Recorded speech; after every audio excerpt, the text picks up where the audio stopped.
Well, there you have it. The end of the season is upon us. Oh dear, what will we do now? Fortunately, this year we have got the Euros, so that will keep us somewhat busy for a little while. And of course, then you've got all the conversations about who's going, who's coming, and all the rest of it. So that's something to look forward to. But at the end of the day, the season's finished, and hopefully, we can kind of see a little bit of progression for this team. So our final game against Sheffield United was an expected win, and we did actually get the win. And on top of that, we actually got a clean sheet, which is something that we haven't managed very often. And you would think that that was probably expected, considering how poorly, with all due respect to them, Sheffield United have been this season. They've had a terrible time. I think they've won something like 3 matches all season or something, I think they were saying. But anyway, the point is we ended our season with a win and managed to secure ourselves Europa football for next season. And I guess at the beginning of the season, we wouldn't have thought that that was very likely after losing our greatest ever striker and bringing in players that we'd never really heard of. All the furore around Vicario coming in as opposed to David Raya, Udogi coming in unproven, Van der Ven, someone we'd not really known an awful lot about. So I guess there was a few bits going on at the beginning of the season which we kind of thought to ourselves, well, look, if we can have a go at the cups and if we can get ourselves into Europe, then that would have been a good season. Problem is, we overachieved at the beginning of the season, and everyone then started to overhype it and believe that we were going to win the league and so on and so forth. So, yeah, really interesting. But listen, let's just review the game. I thought we played well in patches. I thought we dominated once we'd scored the goal. Initially, I did feel that we were under a lot of pressure. There was an awful lot of mistakes again around the back, loose passes and stuff. And up until he'd scored the goal, I actually thought to myself that Kulu was having a bit of a poor game. He stepped across and gave away a free kick in a really dangerous area. And we've not been good at defending this sort of thing. So I was fuming with him for that because it's not the first time he's done it. He's done it a few times. And when you've got cover right there, it was needless. And then on from there, he went on and gave the ball away a couple of times, and I was getting a little bit frustrated with him. But fair play. Ultimately, he got us onto the winning track with his first goal. Instinctively taken, kicked across the goal. Didn't even look to see where it was going, which kind of suggested maybe he was trying to cross it for Johnson to run in. I don't know whether he meant it or not, but ultimately, it goes in off the post, and from then it was pretty much plain sailing. There was some good parts of the game. I enjoyed a fair bit of the passing, but we did labour on for quite a while. You would think that we should have really had them done and dusted. I guess the big call out was their goalkeeper, who I thought had an outstanding game, made several, fairly decent saves to keep them in it, I guess. So it wasn't for the want of trying, but we really did need that second goal, and we were again fanning around the box, trying to find that perfect pass, and that's always a bit frustrating. But of course, then was it Kudu's second goal or was it the Porro goal?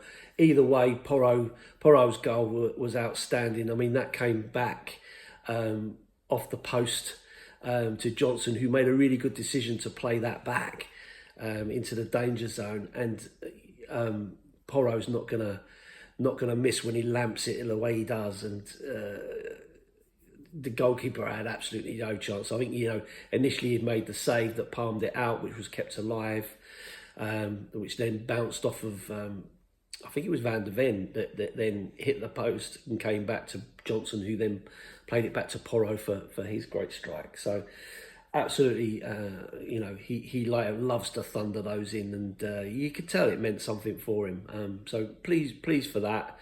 And then of course you've got Kulu finishing off and getting a brace, and I believe a lot of people calling him out as man of the match for his efforts and for the work rate that he put in. And I can't say that he had a bad game. I don't think he had a bad game, but say initially I was a little bit worried about it and that. So yeah, so that was that really. Apart from maybe the goalkeeper for Sheffield United, I didn't think they really had an awful lot in their locker, and maybe they've got one eye on the fact that they're going into the Championship and so on and so forth. But it didn't feel like they were on the beach. It just felt like the quality probably wasn't there after a really long, demoralising season. So, fair play to them.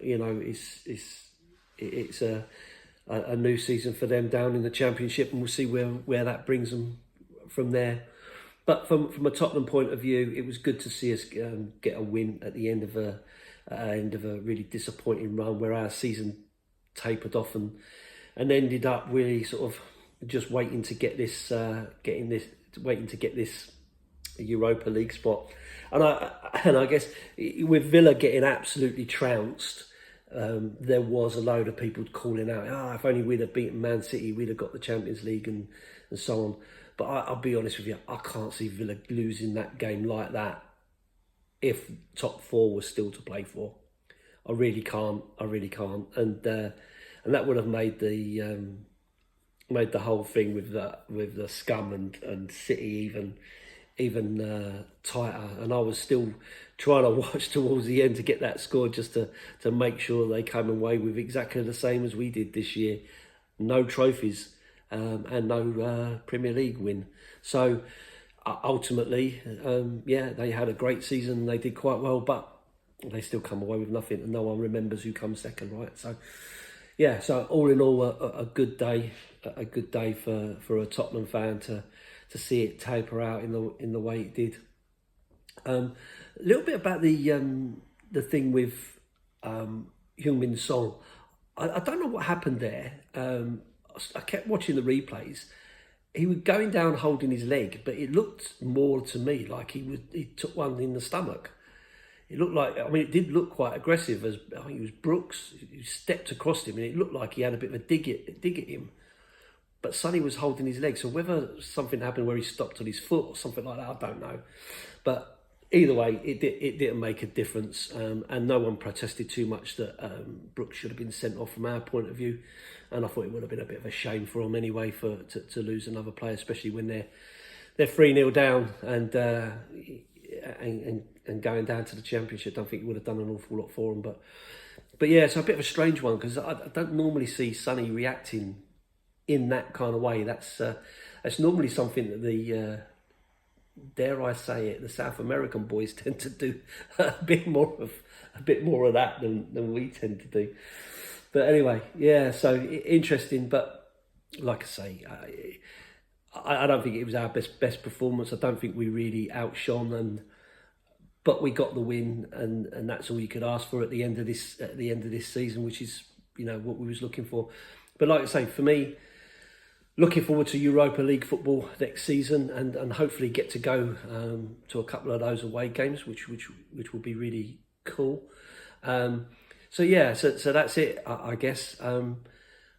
I don't tend to do lots of videos in the close season because I'm not an expert on transfers and that kind of stuff, and I don't like to do rumour mill clickbaiting and stuff like that. It's not really my thing. But I am happy to kind of give an opinion here and there. So you might see a few videos depending on what's going on. But I wanted to say at the end of this video, thank you so much for all of those people that have bothered to subscribe, to like the videos, to comment, and especially of late, because I know there's been an upsurge in the amount of people that have subscribed to the channel. So unfortunately there probably won't be that many videos coming in the close season, but I hope you stick with me for next season, and that you can be a little bit entertained or get your frustrations out of the way by ranting at me, or make you feel better by hearing me say maybe some of the things that you might be thinking. You never know. But listen, if I'm not for you, that's fine. If you wanna leave, I understand. It's no problem. But like I say, I just wanted to say thanks, because I had some really good conversations with a lot of people. I've enjoyed reading all the comments and so on. So I'm only a little channel. It's growing. Yeah, it's growing slowly. I've got no gimmicks. I've not got the skills to do all the gimmicks and all the rest of it. But you know, we'll see how things progress next season, and hopefully I'll be back and give you my views. But thanks very much for watching this one. Appreciate it. Have a good time. Have a good break, and I'll see you next season. Up the Spurs.